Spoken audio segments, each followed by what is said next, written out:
Hello दोस्तों, मेरा नाम है विजय कुमार गिरी और मैं आप लोगों का हार्दिक स्वागत करता हूं अपने यूट्यूब चैनल जिसका नाम है सुगा क्लासेस फॉर एग्रीकल्चर। दोस्तों, आज हम सब फंडामेंटल ऑफ हॉर्टिकल्चर का तीसरा लेक्चर पढ़ेंगे और तीसरे लेक्चर में हम पढ़ेंगे कि क्लाइमेटिक रिक्वायरमेंट के बारे में। किसी भी क्रॉप को ग्रो करने के लिए क्लाइमेट किस हद तक इम्पॉर्टेंट होता है, इसके बारे में हम सब आज स्टडी करेंगे। तो चलिए शुरू करते हैं। क्लाइमेटिक रिक्वायरमेंट, देखो, climate is the most important factor on which choice of the crop for a region depend and therefore understanding about climate and its requirement for different crop for optimum production on the sustainable basis is important for horticulturist. मतलब कि जो horticultural crop होती हैं उसमें climate एक most important factor होता है ये चूज करने के लिए, ये चॉइस करने के लिए कि हम कौन सी क्रॉप ग्रो करें। जैसे मान लो अगर हम ठंडे क्षेत्र में रह रहे हैं तो हम वहाँ पे सेब या ट्रॉपिकल जो टेम्परेट रीजन की क्रॉप है उसको हम उगाएंगे। अगर हम यूपी में रह रहे हैं तो हम सब ट्रॉपिकल रीजन की क्रॉप उगाएंगे। तो रीजन से फर्क होता है, मतलब कोई भी क्रॉप किस सीजन में उगाई जा रही है या कोई भी क्रॉप किस क्लाइमेट में उगाई जा रही है, ये उसकी ग्रोथ पे बहुत डिपेंड करता है। तो इसीलिए हम लोग जो होता है, हम लोग सेब की खेती नहीं कर सकते, क्योंकि यहाँ पे यूपी में जिसे मान लो यूपी की हम केवल बात करें तो यूपी में हम लोग सेब की खेती नहीं कर सकते। क्यों? क्योंकि जो क्लाइमेट है यहाँ की, वो क्लाइमेट अनुकूल नहीं है यहाँ पर सेब की खेती के लिए। ठीक, अब देखो क्लाइमेट होता क्या है। Climate is defined as the whole of average.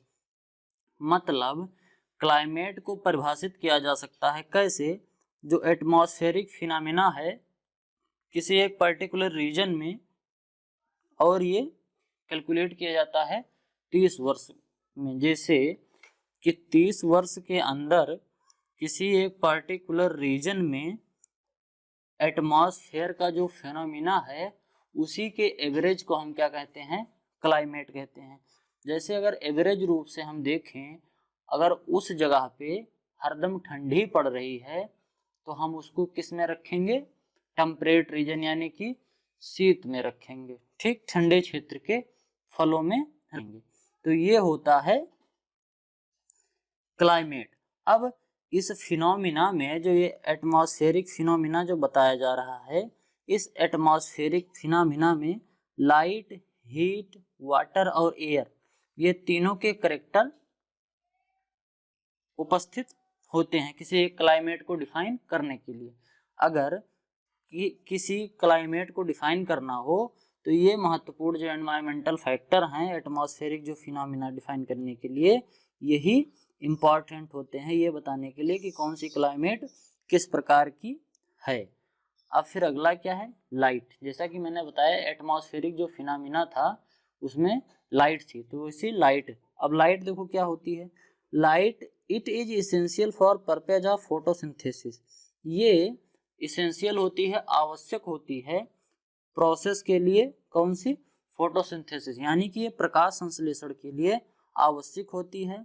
And therefore growth and development of plant, और फोटोसिंथेसिस के द्वारा ही पौधे अपना भोजन बनाते हैं और ग्रोथ और डेवलपमेंट करते हैं। इसीलिए अल्टीमेटली हम यह भी कह सकते हैं कि जो लाइट होती है, जो प्रकाश होता है, ये किसी पौधे की ग्रोथ और डेवलपमेंट के लिए आवश्यक होता है। There are two aspect of light. Light के दो पहलू हैं। कोई लाइट, कोई प्रकाश है तो उसके दो पहलू हैं। सबसे पहला इंटेंसिटी एंड दूसरा क्या है? ड्यूरेशन। मतलब कि अगर धूप है, मतलब प्रकाश है, तो प्रकाश कितनी तीव्रता से है, उसकी इंटेंसिटी कैसी है, मतलब उसकी सघनता कैसी है, और उसका ड्यूरेशन कि मतलब वो कितनी देर तक रह रहा है। जैसे कि ठंडी में अगर बात करें तो प्रकाश कम होता है, उसकी इंटेंसिटी भी कम होती है, मतलब ज़्यादा धूप नहीं लगती, और उसका ड्यूरेशन भी कम होता है, मतलब 7-8 घंटे ही धूप रहती है बड़ी मुश्किल। ठीक, ये हो गया। और जबकि गर्मी में देखो तो धूप की इंटेंसिटी बहुत ज़्यादा होती है। अगर अभी 1 घंटे धूप में खड़ा कर दिया जाए तो मुँह सूख जाएगा, काला पड़ जाएगा। तो इंटेंसिटी भी ज़्यादा होती है और 14-15 घंटे धूप भी रहती है, सुबह 6 बजे से लेकर शाम 7 बजे तक धूप रहती है। तो ये चीजें होती हैं, लाइट के दो इंपॉर्टेंट एस्पेक्ट्स होते हैं। Based on the temperature variation, क्या होता है, टेम्परेचर के वेरिएशन के हिसाब से सरफेस पे, मतलब कि पृथ्वी की सरफेस पे टेम्परेचर के वेरिएशन के हिसाब से अर्थ को फॉलोइंग क्लाइमेट में बांटा गया है। मतलब कि इस पृथ्वी पर जो प्रकाश की वजह से जो टेम्परेचर उत्पन्न होता है सॉइल सरफेस का, यानी हमारी इस वातावरण का जिसमें हम रहते हैं, वहाँ के टेम्परेचर को 3 भागों में हम बांटते हैं। पहला क्या है, ट्रॉपिकल। ट्रॉपिकल क्या होता है, इक्वेबल क्लाइमेट, मतलब कि इसमें जो क्लाइमेट होती है ये वर्ष भर पूरे साल लगभग समान होती है। मतलब लाइट जो है, लाइट की इंटेंसिटी और ड्यूरेशन लगभग पूरे साल लगभग बराबर होता है। और इसमें ठंडी जो होती है ये बहुत कम पड़ती है। मतलब कि नो डिस्टिंक्ट समर, यानी कि नो डिस्टिंक्ट विंटर, सॉरी गड़बड़ हो गया, नो डिस्टिंक्ट विंटर, मतलब कि यहाँ पे ज़्यादा ठंडी नहीं पड़ती है। जैसे जो समुद्री एरिया है, जो कोस्टल एरिया है, जैसे केरला, कर्नाटका, तमिलनाडु, ठीक, ये जो समुद्री एरिया है, महाराष्ट्र, यहाँ सब में ठंडी नहीं होती। जैसे अभी महाराष्ट्र चले जाओ तो वहाँ जो होता है ठंडी के समय में ज़्यादा ठंडी नहीं होती और गर्मी के समय में ज़्यादा गर्मी नहीं होती है। तो इसको हम क्या कहते हैं, ट्रॉपिकल कहते हैं। फिर अगला है सब ट्रॉपिकल। इसमें क्या होता है, climate with distinct winter and summer. इसमें जो क्लाइमेट होती है, इसमें ठंडी में ज़्यादा ठंडी होगी और गर्मी में ज़्यादा गर्मी होगी। जैसे यूपी का एरिया, यूपी के एरिया में ठंडी में ज़्यादा ठंडी होने लगती है, 5 degree, 4 degree, 7 degree, 8 degree temperature आ जाता है, और गर्मी में 42-45 डिग्री सेंटीग्रेड तक तापमान चला जाता है। तो टेम्परेचर में इतना वेरिएशन, गर्मी में ज़्यादा गर्मी और ठंडी में ज़्यादा ठंडी। तो इसको हम किस में रखते हैं, सब ट्रॉपिकल में रखते हैं। फिर अगला है टेम्परेट रीजन। इसमें क्या होता है, डिस्टिंक्ट समर होता है। जो समर होता है वो अच्छा खासी ठंडी होती है, और ठंडी का जो समय होता है ये थोड़ा ज़्यादा होता है। और जो गर्मी होता है, गर्मी और बरसात, इसमें टेम्परेचर कम ही रहता है। मतलब गर्मी के समय में टेम्परेचर बहुत कम रहेगा, मतलब ठीक ठाक रहेगा, और जो बरसात रहेगी, बरसात के समय में भी टेम्परेचर ठीक ठाक रहेगा। और ठंडी के समय में क्या होगा, टेम्परेचर फ्रीजिंग पॉइंट में चला जाएगा, 0 और माइनस में भी चला जाता है। जैसे जो पहाड़ी एरिया है, पहाड़ी एरिया में गर्मी में ज़्यादा गर्मी नहीं होती, बरसात में ज़्यादा गर्मी नहीं होती है, और ठंडी में बहुत ज़्यादा ठंडी होने लगती है। तो उसको क्या कहते हैं, टेम्परेट रीजन हम कहते हैं। अब देखो, जो ट्रॉपिकल रीजन की क्रॉप है उसका एग्जाम्पल देख लो। Mango, banana, papaya, sapota, pineapple, coconut, cashew, areca nut, bread fruit, jack fruit और एवोकाडो, ये सब क्या है, ट्रॉपिकल फ्रूट क्रॉप्स हैं। अब देखो सब ट्रॉपिकल। सब ट्रॉपिकल में क्या आता है, guava, grape, citrus, date palm, falsa, pomegranate, litchi और लोकार्ट, ये सब ट्रॉपिकल में आते हैं। फिर है टेम्परेट। इसमें apple, pear, peach, plum, quinces, apricot, walnut, almond, cherry, strawberry, ये सब आते हैं किसमें, टेम्परेट रीजन में। अब फिर अगला क्या है, अगला वाटर है। जो एनवायरमेंट का जो एटमॉस्फेरिक फिनोमेना था, जो एनवायरमेंटल फिनोमेना अभी मैंने क्लाइमेट में बताया था, उसमें वाटर था, लाइट था, एयर था। तो वाटर हम पढ़ चुके, लाइट हम पढ़ चुके, तो सॉरी लाइट हम पढ़ चुके, अब हम पढ़ रहे हैं वाटर। अब देखो, वाटर इज ट्रांसपेरेंट, मतलब ये रंगहीन होता है, ट्रांसपेरेंट होता है, इसमें रंग नहीं होता है, ये पारदर्शी होता है, और ये रंगहीन, गंधहीन, स्वादहीन, ठीक, रंगहीन होता है, गंधहीन होता है और स्वादहीन होता है। ना इसमें कोई स्वाद होता है, ना इसमें कोई गंध होती है, ना इसमें कोई रंग होता है। ये लिक्विड कंपाउंड है, मतलब तरल रूप में पाया जाता है। और एक किसका लिक्विड कंपाउंड है, हाइड्रोजन और ऑक्सीजन का, जिसका केमिकल फार्मूला होता है H2O, ठीक। अब ये जो जल बना होता है, हाइड्रोजन और ऑक्सीजन के 2 एलिमेंट से बना होता है। इसमें हाइड्रोजन होता है, हाइड्रोजन के 2 अणु और ऑक्सीजन के 1 अणु। अब देखो क्या होता है, इसमें हाइड्रोजन जो होता है वो 11.91% होता है, और ऑक्सीजन जो होता है 88.81% इसमें ऑक्सीजन होता है। It is essential for plant growth, यह प्लांट ग्रोथ के लिए आवश्यक होता है और उनके डेवलपमेंट के लिए भी आवश्यक होता है। As a substrate in photosynthesis, ये फोटोसिंथेसिस का एक सबस्ट्रेट है, मतलब कि फोटोसिंथेसिस में इसका भी काम लगता है, लाइट का भी काम लगता है और जल का भी काम लगता है। जो पौधे ऑक्सीजन छोड़ते हैं ये जल से ही मिलता है। ठीक। रेगुलेशन ऑफ प्लांट टेम्परेचर, ये प्लांट टेम्परेचर को रेगुलेट करता है। जैसे आदमी अपने पसीने के माध्यम से अपने शरीर के टेम्परेचर को मेंटेन करता है, उसी तरीके से पौधे भी करते हैं। गर्मी में हम ज़्यादा पानी पीते हैं, जिससे जो इवापोरेशन के थ्रू हमारे शरीर से जो पसीना इवापोरेट हो रहा है उसके थ्रू हम अपना टेम्परेचर मेंटेन करते हैं। ठीक वही फिनोमिना पौधे भी लगाते हैं। पौधे जितना भी वाटर लेते हैं उसमें से 95% केवल ट्रांसपिरेशन के थ्रू वो रिलीज कर देते हैं, मतलब बाहर निकाल देते हैं। केवल 5% ही वो उपयोग करते हैं। तो 95% जो रिलीज करते हैं, ये क्यों रिलीज करते हैं?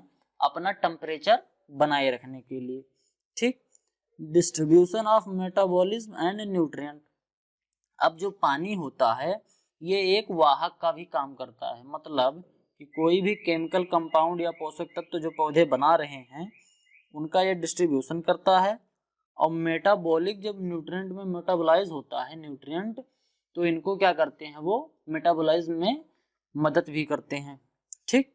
ये it come through the precipitation, ये पृथ्वी पर आता कैसे है? या तो ये प्रेसिपिटेशन के थ्रू आएगा, यानी कि बरसात के थ्रू आएगा, या तो स्नो यानी कि पाला, कोहरा और जो बर्फबारी होती है इसके माध्यम से आएगा। केवल यही दो माध्यम है जिसके माध्यम से पृथ्वी पर पानी आता है।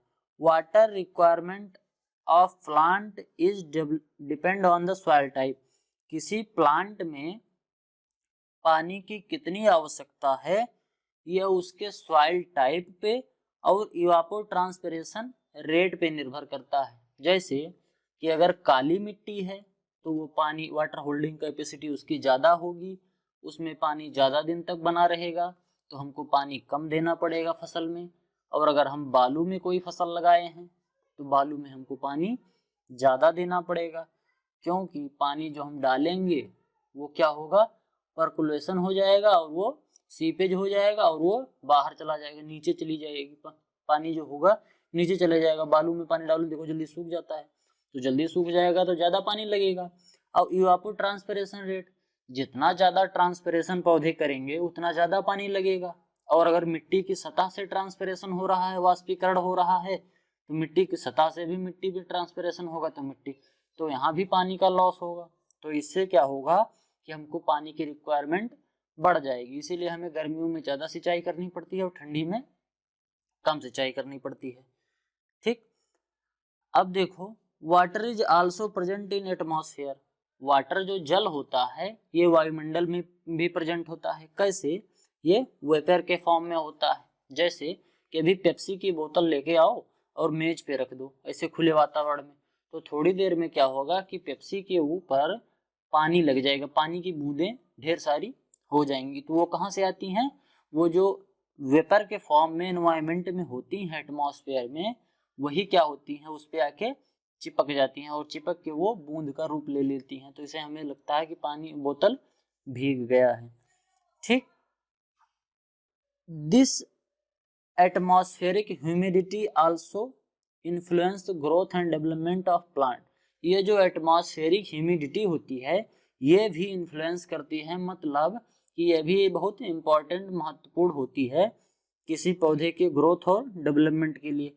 मतलब ये भी कभी बेनिफिशियल कभी हार्मफुल इफेक्ट देती है प्लांट के ग्रोथ में। लो ह्यूमिडिटी हैज ड्राइंग इफेक्ट, जो लो ह्यूमिडिटी होती है यानी कि कम आर्द्रता होती है वो सूखापन लाती है, मतलब रूखापन। जैसे ठंडी के समय में हमारी त्वचा ऐसे सूखी सूखी हो जाती है, तो क्यों? क्योंकि एटमॉस्फेयर में ह्यूमिडिटी कम रहती है, तो इसीलिए त्वचा रूखी रूखी हो जाती है, ड्राइंग ड्राइंग लगता है, जैसे सब कुछ सूखा सूखा है। एंड इन्हांस वाटर रिक्वायरमेंट, और वाटर की रिक्वायरमेंट भी बढ़ जाती है। ठीक। जब ज़्यादा ड्राइंग इफेक्ट आ जाएगा तो हमको क्या होगा वाटर की रिक्वायरमेंट बढ़ जाएगी। Where high humidity favourable fungal disease, जो हाई ह्यूमिडिटी होती है यानी कि जब आर्द्रता, वातावरण में आर्द्रता बढ़ जाती है, जैसे कि अभी जब सरसों उगाया जाएगा, जब सरसों में फूल लगेंगे, अगर उस समय पानी बरस जाए तो एटमॉस्फेयर में ह्यूमिडिटी बढ़ जाएगी, और ह्यूमिडिटी बढ़ जाएगी तो कई प्रकार के उसमें डिजीज लगने लगेंगी, जैसे माहू लग जाएगा, वो इंसेक्ट लगने लगता है। उसके बाद बहुत ढेर सारी फंगल डिजीज लगने लगती हैं। जब ह्यूमिडिटी बढ़ जाती है तो बहुत पौधों में बीमारियां लगने जाती हैं, जैसे पाउडरी मिल्ड्यू, डाउनी मिल्ड्यू, जो फंगल डिजीज है। पानी बरसेगा, ह्यूमिडिटी अगर ज़्यादा हो गई इन्वायरमेंट में, एटमॉस्फेयर में ह्यूमिडिटी बढ़ गई ठंडी में, तो पाउडरी मिल्ड्यू, डाउनी मिल्ड्यू उसमें मटर में लगना ही लगना है। तो ये होता है। और ये plant lacking for high humidity and low humidity are there. अब देखो, जो प्लांट हाई ह्यूमिडिटी और लो ह्यूमिडिटी में ग्रो किए जाते हैं उनके एग्जाम्पल देख लो। हाई ह्यूमिडिटी में sapota, banana, mangosteen, jackfruit and breadfruit उगाए जाते हैं, जबकि लो ह्यूमिडिटी में बेर, grape, date palm, pomegranate, citrus और आंवला उगाए जाते हैं। अब अगला है एयर। एयर किस तरीके से इंपॉर्टेंट है, यह भी एक एटमॉस्फेरिक फिनोमिना है।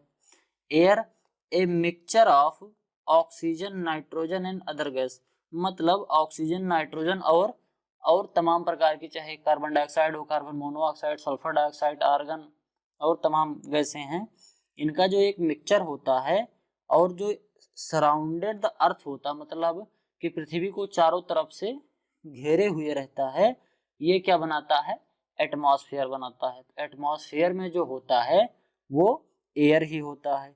It is also one of the climatic factor influencing plant growth, ये एक प्रकार का क्लाइमेटिक फैक्टर है जो प्लांट ग्रोथ को इन्फ्लुएंस करता है, मतलब कि प्रभावित करता है, प्लांट ग्रोथ को भी प्रभावित करता है। एयर भी प्लांट ग्रोथ को प्रभावित करेगा। If it's quality is polluted, अगर इसकी क्वालिटी, अगर एयर जो है, हवा जो है, अगर ये पॉल्यूटेड है, प्रदूषित है, by the accumulation of gas, गैसों के मिश्रण की वजह से, लाइक